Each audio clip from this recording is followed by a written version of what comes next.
તરીકે અમારું પણ અમે એકબીજાનું કામ કરીએ જ છે.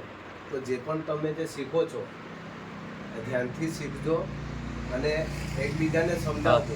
આજુબાજુના ઘરના આજુબાજુના કદાચ છોકરાઓ ભણી ગણીને બી ઘરે પડી રહેલા હશે તો એ લોકોને પણ તમે બે શબ્દ કહેવાના. એ માને નહીં માને એવી એના પર ડિપેન્ડ છે.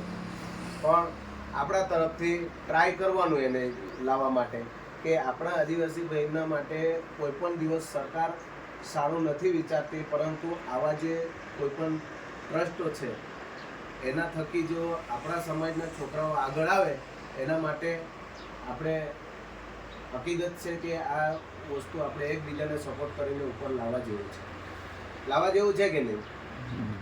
અમુકોની માનસિકતા એવી હોય કે ના પહેલાં જાય છે તો બીજાને કહેવામાં એ લોકોને એવું થાય કે ભાઈ એ લોકો તો અમારા વિરોધમાં રહે છે એટલે એ લોકોને નહીં કહેવાનું, એના સિવાય બીજાને કહીએ. પણ આ વસ્તુ તમને લાગે એવું તમે કોઈના માટે કરો ને, એક વ્યક્તિના તમે આવી રીતે કામ કરશો ને તો જિંદગીભર એ મરી જશે ત્યાં સુધી તમારું નામ લેશે. ભલે તમને જાહેરમાં નહીં કહી શકે કે હું એના થકી મેં આ વસ્તુ કરી છે, પણ એ જિંદગીભર તમારો આભાર વ્યક્ત કરશે કે ભલે જે હોય તે, ભલે મને તો દુશ્મન માને છે પણ મારું કામ પહેલાં એ જ કર્યું છે.